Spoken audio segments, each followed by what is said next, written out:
Okay, so UFC 257, Conor McGregor taking on Dustin Poirier. Of course, it's a rematch. The first one, Conor went out there.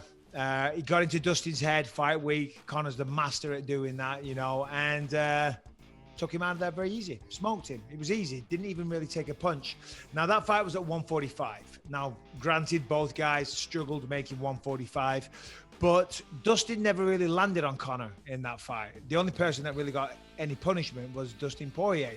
And the lighter you are and these extreme weight cuts, they do affect your ability to take a shot. So coming into this one at 155, I think Dustin's going to, be more durable. He's going to be able to take Conor's power a little bit better. However, I still think Conor's the better striker. I still think Conor's faster. He's more dynamic. Certainly got the confidence edge. And confidence in a fight situation is huge. Now, however, I think it's 7, 8 years ago since that first fight, 6 or 7 years anyway. Yeah. 7 years. So they've both evolved as fighters. Dustin's definitely got better. He was very young back then, but so was Conor, granted. But Dustin's, I think he's 10-2 since that fight. Only lost to Khabib and one other. So anyway, listen, Dustin's been doing fantastic. And we all know Conor McGregor's record, so we don't need to talk about that. It's going to be a close fight, but I do see Conor winning. I don't think it's going to be a first round knockout. I think if there's going to be a stoppage, it's probably going to be Conor. He'll probably get a knockout. If I'm Dustin Poirier, I'm trying to clinch. I want to clinch with Conor, push him up against the fence, fill his arms with lactic acid, try and force him to wrestle. Conor's great in the first few rounds, and he starts to tire off in the later rounds. Now, that's not an insult to Conor. He's just, people have different body types, and he's more of a sprinter than an endurance type of guy.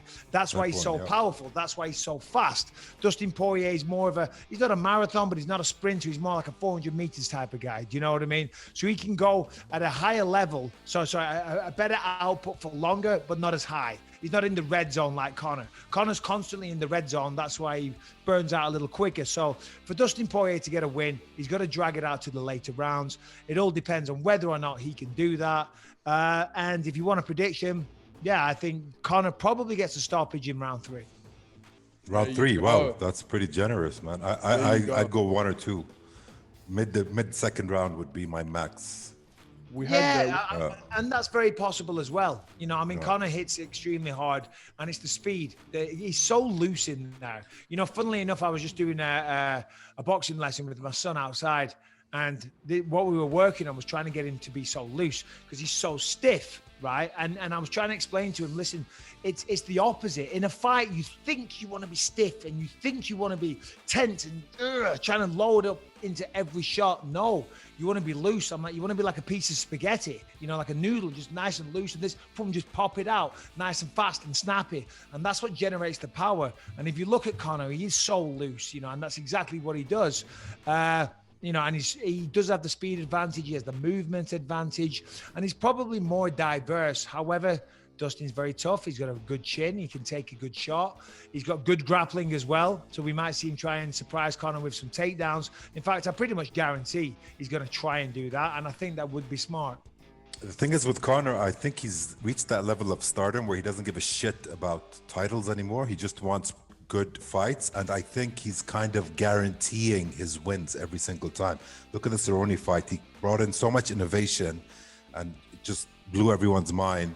And then now I just see it happening the same way. I don't see it going any other way. I think it's a done deal in his pocket. I don't see it going any other way. We had Owen Roddy on the show, Conor's coach, and I'll tell you what, they sound confident. That is a confident camp. They reckon. Yeah, they're always confident. They're always confident. Listen, anytime I have a coach that goes and does an interview and he doesn't sound confident and he doesn't say I'm going to smoke him, and you don't want your own fucking coach going out and going, whoa, this is a tough one, boys. Oh my God, this is bad. Oh fuck, I don't know if we're going to win this.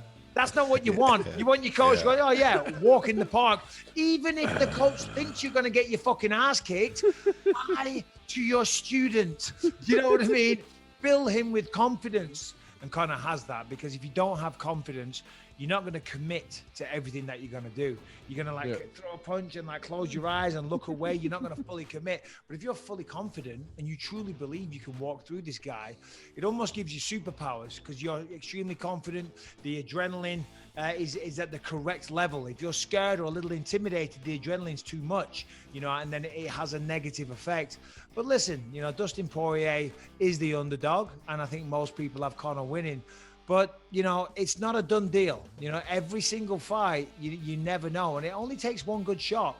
Now, I'm not saying he'll knock Conor out, but it's certainly possible. I think if somebody put a gun to my head and said, who wins this fight? Of course, I'd say Conor McGregor. You know, but you know, you can't count out Dustin. He's a tough son of a bitch.